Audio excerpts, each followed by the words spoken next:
होय बाई पोस्टर कुठं लावायचा मेन गेटला लाव ना सगळ्यांना दिसला पाहिजे ओय काय आहे पोस्टर आहे काय पोस्टर पुष्पाचं पुष्पाचं आचारसंहिता चालू आहे माहित नाही का आचारसंहितेत पोस्टर बिस्टर लावायचे नसते कळलं ना काय रे गणप्या काय काय नाही सर पोस्टर आहे घेऊन जाते बाजूला.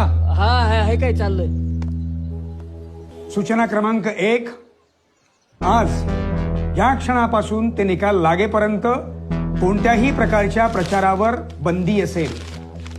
सूचना क्रमांक 2 शाळेच्या आवारात घोळका गर्दी करून थांबू नये.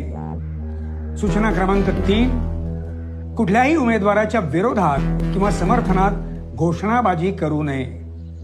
सूचना क्रमांक 4 मतदारांना म्हणजेच विद्यार्थ्यांना आमिष दाखवणं किंवा त्यांना धमकावल्यास सदर उमेदवारास अपात्र ठरवण्यात येईल आणि पुढील 3 वर्षांसाठी त्याला अपात्र ठरवण्यात येईल. वा सर वा हे नियम जर खऱ्या इलेक्शन मध्ये लावले तर मग